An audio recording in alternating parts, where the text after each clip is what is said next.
Today's show is sponsored by Tweezy R. So Alan, if you want to do some upkeep between eyebrow threading sessions or your next trip to the chiropodist, having a reliable set of beauty implements in your medicine cabinet comes in handy. I've not been one for plucking my eyebrows, Mark, but as I've got older, I've noticed those nostril hairs and toenails are getting harder to deal with. Yeah, me too. It sounds like you need Tweezy R beauty implements. They're surgically engineered, perfectly balanced and sharpened, and made from surgical-grade stainless steel. All I need now is a lifetime warranty. Well, now you mention it, Alan. Not only are they unparalleled in quality, they also come with a lifetime warranty. Seriously? As long as you've not lost or abused them, fill in the warranty form when you purchase your Tweezy R surgically engineered tweezers and they'll be replaced for free. To order your Tweezy R surgically engineered beauty implements, go to tweez-er.com and enter the promo code expats10 at checkout and receive 10% off your order.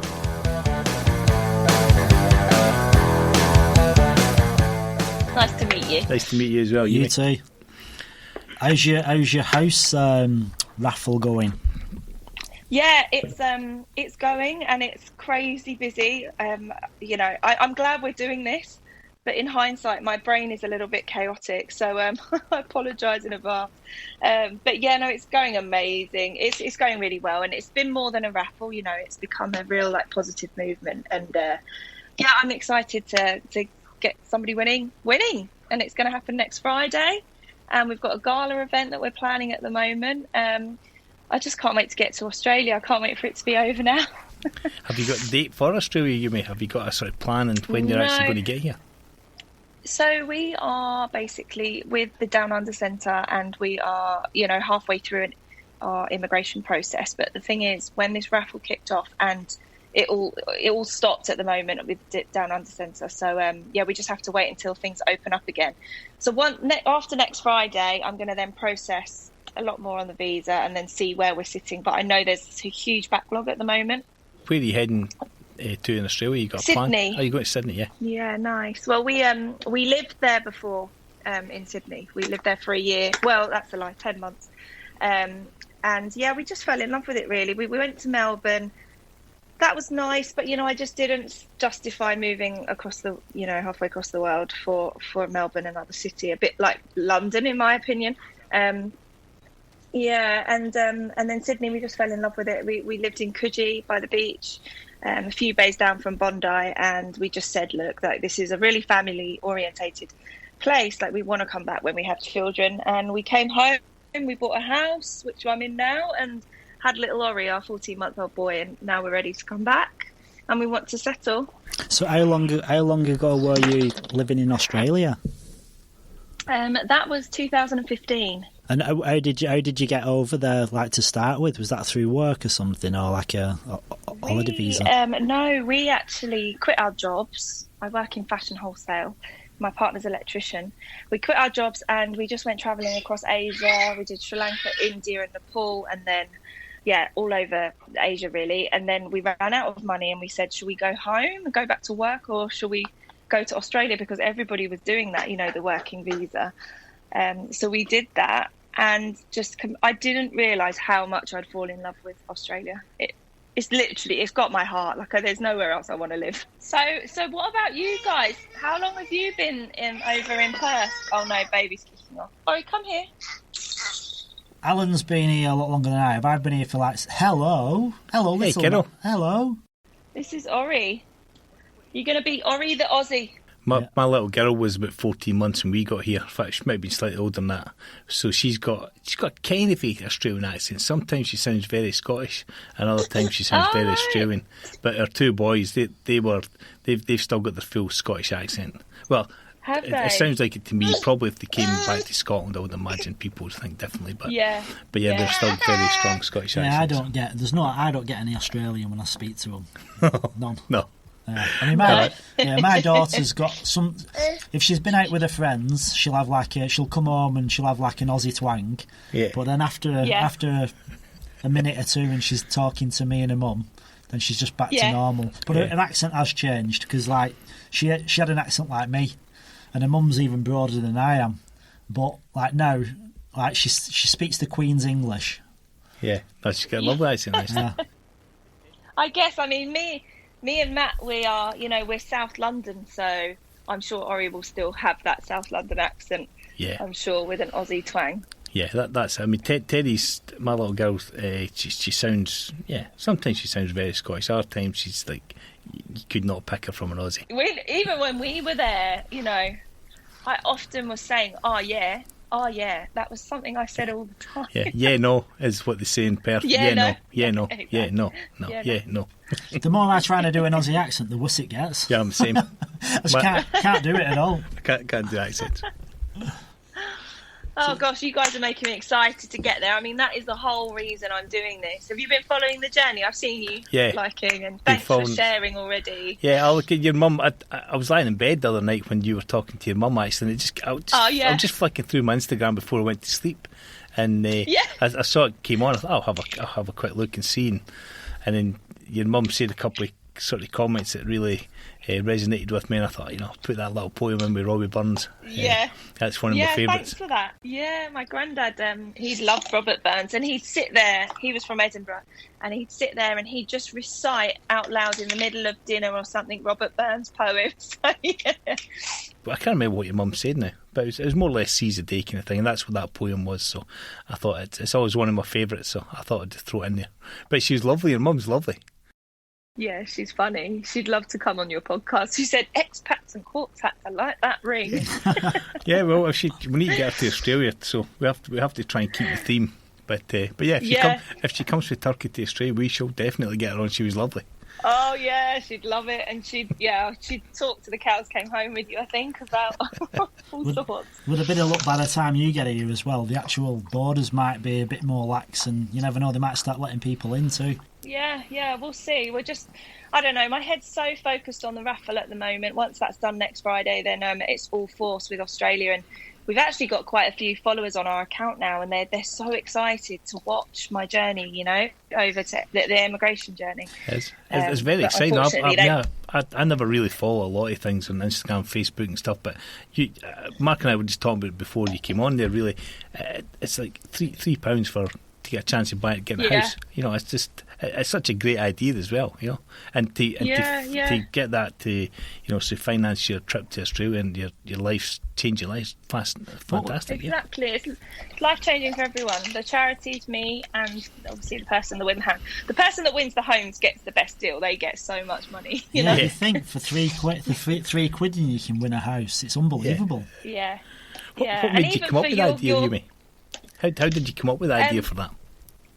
So, literally through the Down Under Centre, you're familiar with them, are you? Yeah. I think they follow us on their Instagram stuff. In fact, one of them's maybe coming on the show, actually. I can't remember now. Oh, right. Yeah, they are, yeah. So it all started from the Down Under Centre, and I saw a family from Manchester, I think, raffling a house, and it was a success, and there was so much buzz, and I was enjoying watching them, and then, I've really made this a nice home, and I just thought, my gosh, this is literally life-changing. I obviously get a bit more money than if I was to sell it on the, the normal market, property market. And I just thought, why not? Like, I'm literally somebody that loves to just go for things, and just thought, let's just give it a go. But it's been hard work. Like, it's a huge marketing push. I've always done sales. I've never done marketing or press. So I brought 2 girls on board, and they've been helping me. So that's what's sort of made the Instagram really great. But I've just had to keep showing up on the lives, and it's been been amazing. You're kind of making yourself into like an influencer now, aren't you? You're going to get to that status where you'll probably want to carry on even when your house is raffled.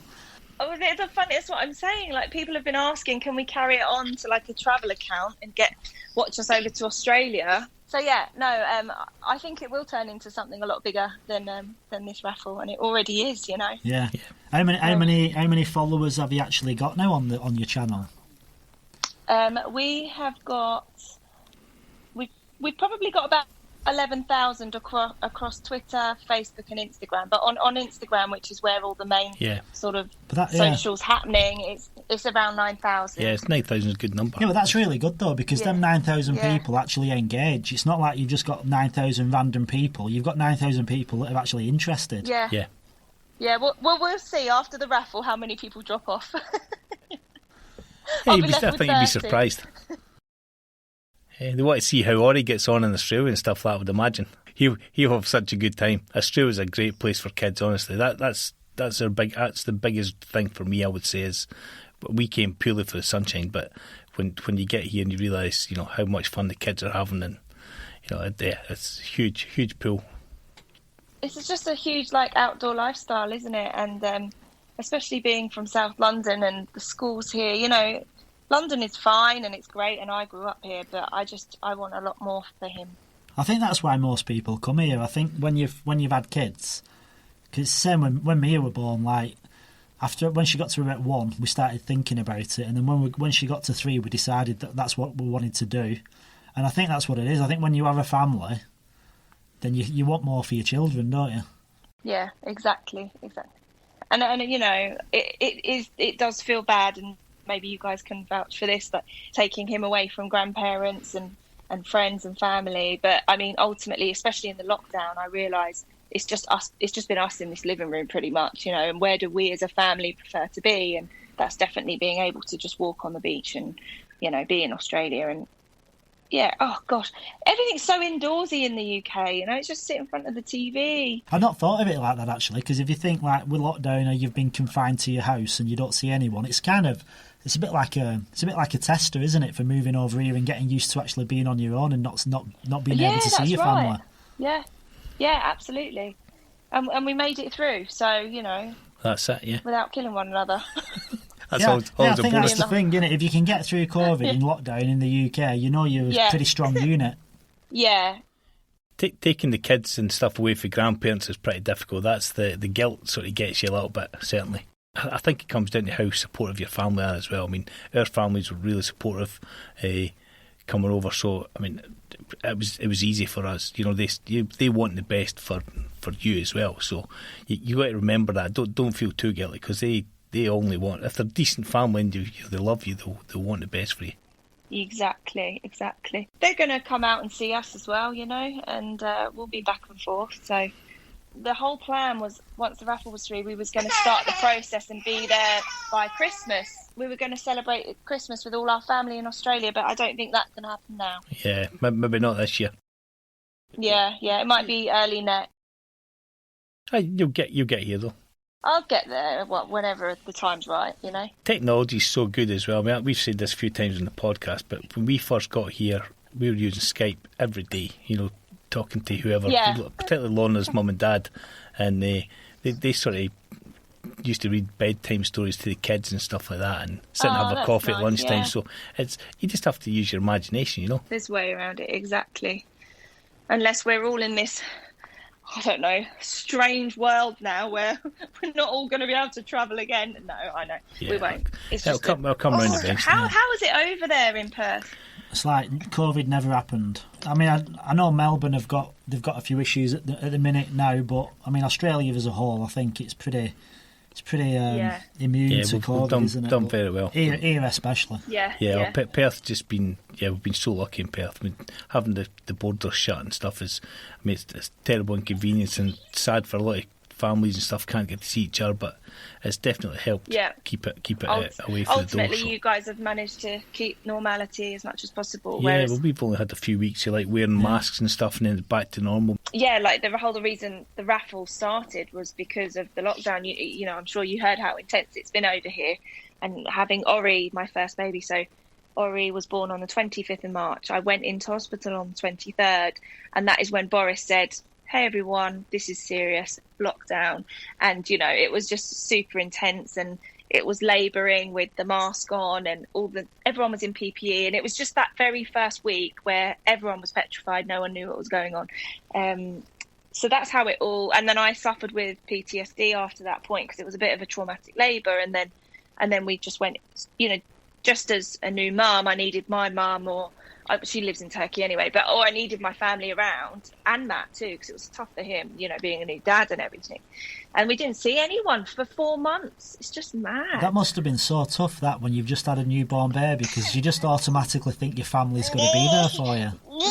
Yeah. I mean, it's funny because you just get on with it, and everyone thought it was all really bad at the time. So, for everyone's safety, we all just stayed away. But it was only towards the end of the year that I realised, oh gosh, I'm not feeling quite mentally sane after that, not being with the family and everything, and only seeing my mum once. So I got help, and it was PTSD. It's like super common, especially in a bloody lockdown and having a new baby. How are you coping with that now, Yumi? Yeah, I'm doing really, really well. Like I had a great therapy. I had around 10 sessions, and she was fantastic. And she just very sort of scientifically told me how my brain was working, and just that I was a new mum. I just didn't have that support. That was it, and that was okay to feel like that. Yeah, and especially as a woman when you labour, I think a lot of hormones are all over the place, so you do feel different anyhow. But there's definitely a thin line between sane and, they say, insane. It's not insane, but there's just a thin line, and you just got to look after yourself mentally and just do what's right for you and all of that. So, and then I realised everyone around me was suffering who are normally really strong because of the lockdown. And I just thought, right, now, what do I want out of my life? I want to go to Australia. That's where I want to be. So let's just start putting the ball in motion. And then I was like, I've got to sell the house. Well, why don't I give someone the house? It's going to change someone's life. Everyone's feeling so down in the UK at that time. That's how it really came about. And actually not even the end goal of giving someone the house, just giving everyone, because everyone was just stuck on their phones or the TV. I thought, let's get some excitement going, on the social, and I've done that. And the amount of people that have messaged me saying thank you because you've got me through this last lockdown, it's just been overwhelming, really. That's why I say it's become more of a raffle, and whatever happens with it, I'm really happy. Really, as well, I suppose since you've started this raffle and you've got all your social media accounts up and running and people interacting, you've created a bit of a community as well. Absolutely, I have, for sure. And I wouldn't even say it's mums. I mean, I've got a lot of mums following me, but it's been all sorts. Everyone that's been in the lockdown, it's just, I've got guys as well, looking at my inspirational quotes saying, thanks, I needed that today. So yeah, I love inspirational quotes. I mean, I like so many. People must think I'm suffering from everything, but I just love them, they're inspirational for a reason, I suppose. Yeah. But yeah, I like so many. I get the odd message going, you okay? And I'm, no, I'm fine. I just like that quote. It's pretty cool. It resonates with you, Oh, no. So Alan was telling me before, because I've not been following the Instagram account as much, and he'd been telling me you're on TV as well. Yeah, I was on Sky News. I don't know how that came about. That was it. BBC Radio Surrey asked me to come on. I had a press team, as I said, and they sent a few pictures out, and BBC Radio Surrey said, we'd love to have you.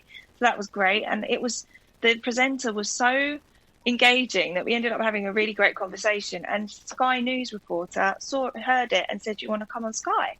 So so that's how that came about. Yeah, it was good. I watched that on the Instagram. It was a pretty good little interview you did, though. It's really good. It was, but then I was so nervous that, and also when they zoomed me in, obviously I couldn't actually be there, it was all on Zoom. I was looking at the presenter's back of his head, and rather than having a conversation like this, it was really bizarre, and I was seeing myself on the screen. So I was seeing it as you guys see a set. I was looking all over the place, and I forgot to mention about the charities, which I'm donating £30,000 towards. That was one of the most important things, and I forgot to mention it. Oh, look at this, nerve-wracking. Well, you get plenty of chance to mention that here. What describe all the charities just now then? I know the Alzheimer's one must be quite close to your heart with your mum and stuff. Yeah, with my mum, yeah. So she got diagnosed a fair few years ago now. But £10,000 is going to Alzheimer's. Then we're doing £10,000 to Sporting Minds, which is a charity for young adults under 30 that like playing sports, or even young athletes, even up to Premier League, down to schools. So it just helps them with mental health, especially after the lockdown. A lot of kids couldn't play any sports or even go outside with their friends. And what else? We are donating to Wawatana. That was a one that sort of came on at the last moment. But Kaz Crossley, she was on Love Island. She's like a UK influencer. I was just watching her stories, and she'd been in Thailand promoting this sort of Muay Thai centre for children that puts a roof over their heads at night and teach them Muay Thai in the day. And they're either orphaned or come from, underprivileged backgrounds, from very poor villages. And it was just such a nice little community. And I just thought, I love travelling. I love meeting new people. And we often, when we travel before, saw a load of underprivileged children and loads of centres like this. But yeah, I just said, hey Kaz, do you want some help? I'll give you 10k. You can help promote our page, and we'll give these children sort of they're building a school for them basically, or sorry, not a school, a house. So yeah, that's the other charity. And the 10k for a school in Thailand, or to build a school, it's completely different than giving 10k to a charity in the UK. 10k in Thailand's probably like giving 100k. It's huge. Yeah. It's a really good centre, that as well. I had a good look at that when you posted that one up, actually. And being able to train during the day and then have somebody sleep in the same place, it's going to change a lot of lives, isn't it? Definitely, yeah. It is, and it really touched me. It just really spoke to me, and I thought, let's help these kids. They all look so engaging and funny. So, yeah. So that's where it's going. £30,000 from the proceedings. All the sort of meaningful things you've been doing and stuff must make you feel pretty good as Feels well. Good. And then you're helping other people. And that's what they say about sort of depression and anxiety and stuff and PTSD is, make yourself have some meaning to your life and it lifts you out of that. So, true. I mean, you couldn't do much more than you're doing. Yeah. And I feel, you're right, actually saying that, because after how I was feeling, now I feel extremely healed. I do. Yes, I had therapy, but just through this, it's just, I feel great now. I think therapy's a great idea as well, but I think, in general, you could sit there and just think, okay, I'm going to try and get better, but what makes you better is doing things for other people, though. I think, personally. But it seems to be the way of it, get up and do something for somebody else, and you just feel better about it. So, but you've certainly done that. Thank you. I've got some tickets. Mark's not bought any. He's invested all his money in crypto. I am. Told them. It's like I am gonna Please buy get some. Every little helps us. We've got. I can't remember how many off the top of my head right now. Sorry, I should have you're had well that up in 80,000s or something now. That's huge jump since even just last week, Yumi. I think it was like 60. A couple of weeks ago, it was like 60,000. It's like 80,000 now. I know. We've got about. I'll tell you right this second. We've sold 84,522. So I'm not great at maths, but that's fantastic. It's a long way. We've got. Yeah, it is a long way, and I'm proud. I remember sitting here on my first live video going, oh my God, I've just sold 1,000 tickets. Now we're at 84,500. It's pretty amazing. How many do you actually have to sell to get to raffle the house? We have to sell 400,000. So the reason that being is because Raffle, who are our hosts of the competition, they take 10%. So that's a huge, huge chunk. Then I've got to pay off the mortgage. It's around 600k because I've only been here 2 years. Stamp duty, legal fees on both sides for the winner. And then we've got 30k charity donations. And then I'm just being very transparent with the money, around 45,000. That's the way to do it, though. People, because you said a few times, people thought it was a con and stuff. It's like, it could not be any less. I mean, it's just absolute nonsense thinking that. It's such a shame. It's good to be transparent. People really do think it's still a scam. They do, and they think I'm walking away with 1.5 million, but I'm not. I mean, those figures that I've just reeled off, it equates to well over 800,000 now. So, with everything. You need to be a fool to think otherwise, really. I mean, honestly. Thing is, you're talking £3 for a ticket. I mean, come on. I know. It's like, even if you thought it were a scam, I'd still spend £3 even if I did. It's not like you're asking for a lot of money, is it? It's cheaper than a pint. Yeah, that's here, right. Yeah, exactly. Yeah, hey, mate, certainly cheaper than a pint over here. You can win a house for £3.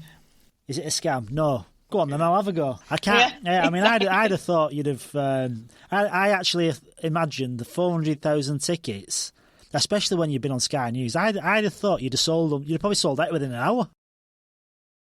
I know, and I'd be honest. Like I knew it was going to be hard work, and I put the hard work in. But I am quite shocked not as many have sold as quickly. Just wait till me and Alan get on it. We're going to push this. Yeah, we'll get on. Yeah, we've got about 120 followers or something like that. We'll get the network. We'll get the network effect. In fact, I'm part of a crypto community. I'm going to email.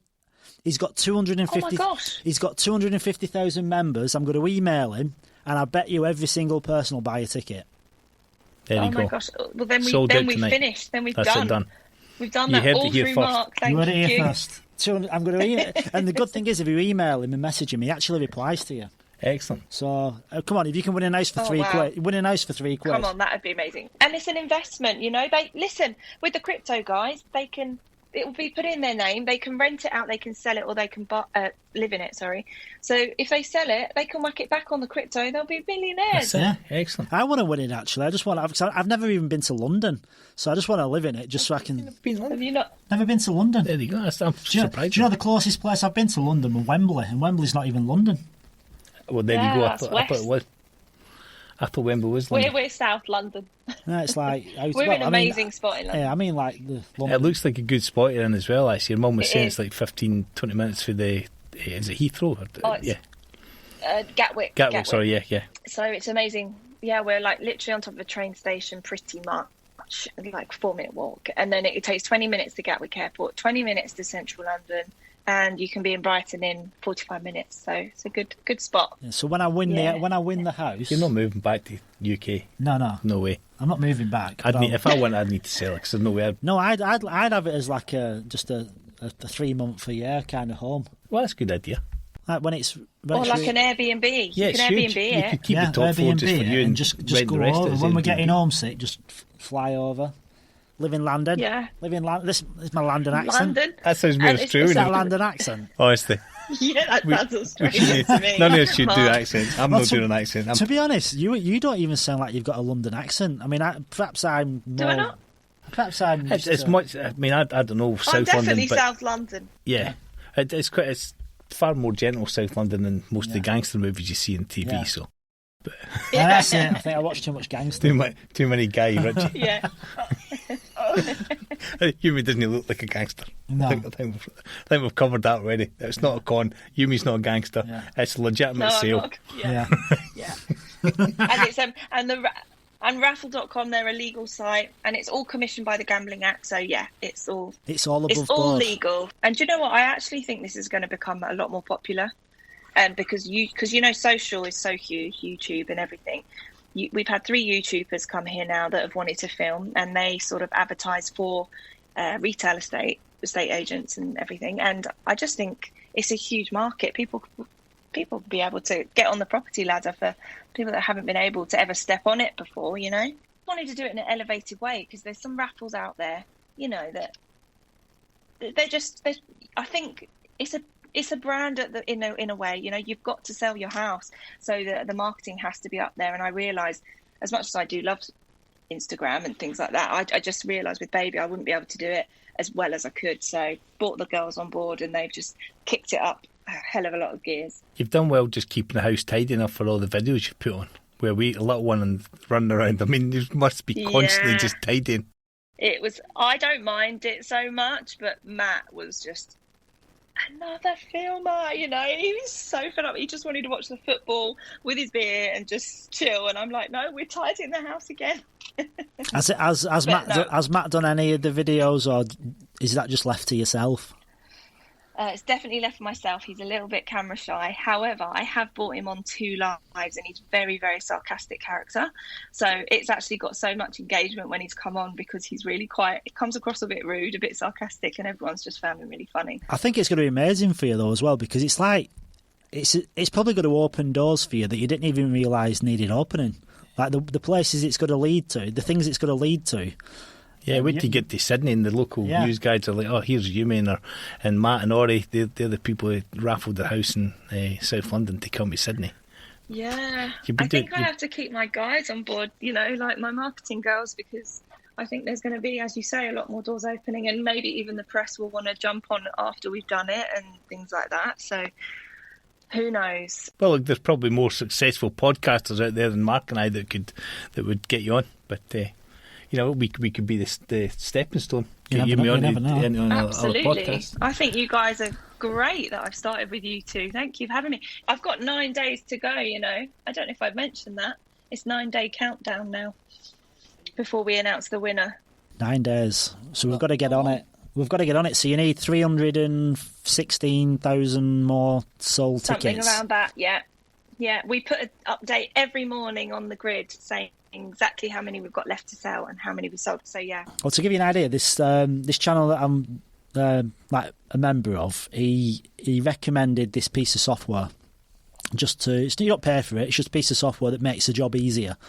And the website actually crashed because in fact within 5 minutes every single person went to this website and the website went down. There you go. Wow. You look at Yumi, you just made her day. She's foaming at the mouth. I'm like, ding, Yumi's ding, like, ding, come on, we'll be in Oz before Christmas. Come on. It should be our goal to get Yumi and Matt and Ori to Oz before Christmas. Mark's the man. He's the man. Yeah, but could it happen before Christmas? Like, like your visa could take longer than that, couldn't it? Or is that?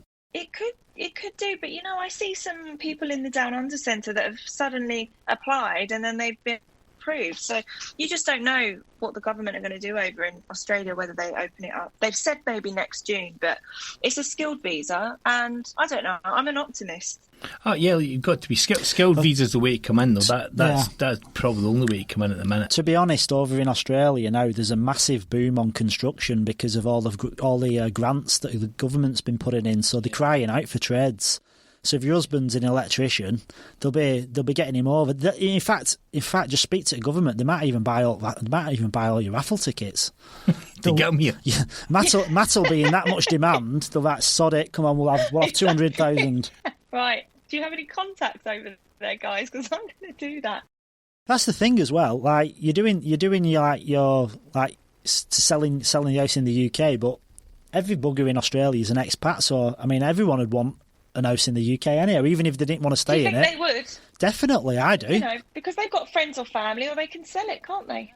That post I put on, I shared on some of the groups. We've had like nearly 9,000. It's reached nearly 9,000 people. So they're all expats that are looking. Came from. Well, you never know. I'd like to think so. Mark's influx will be bigger than their little Instagram I hope post. So. Watching it, they'll just tell me to get lost. Yeah. They'll probably tell me stop trolling. And you know what? Even people listening that just share it on their socials, even if they don't have a big following, you'd just be so surprised because some people, you can buy as many tickets as you like. It's £3 a ticket. But some people have been buying 10. So it's not like I have to reach 300,000 people. It's just... I bought a ton. I'm not telling you how many I bought because my wife probably listened to this podcast at some point. So yeah, he bought more than 10. Put it that way. Well, yeah, I bought more than 10.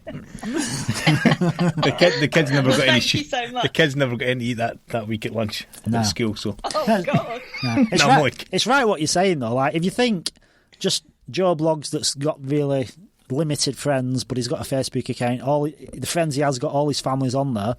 He posts that to his page, and most people have got at least 50 people, haven't they, that follow him, that have got some kind of connection. And if they see a £3 house, have you not joined any of the groups in Sydney and stuff like that?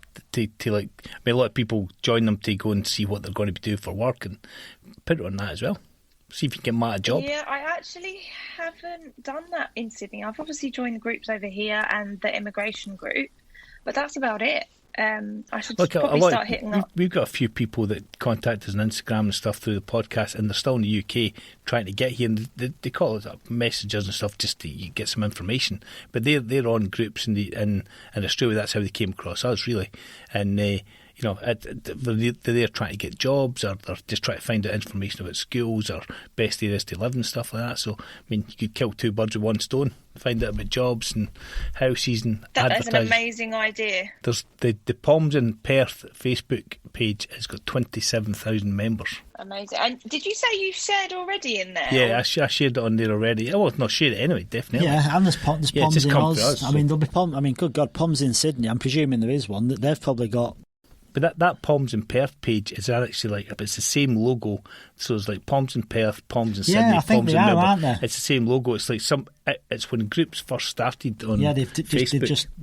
It's not like they sort of took the title on rather, and it was just a couple of guys doing it for fly in, fly out stuff. I am actually doing a Facebook push for marketing this today, actually, so I'm going to do that. Well, join a few of the groups because, like most, in any of the expats groups, I mean, they're going to want to buy a raffle, especially if it can help somebody. Yeah, exactly.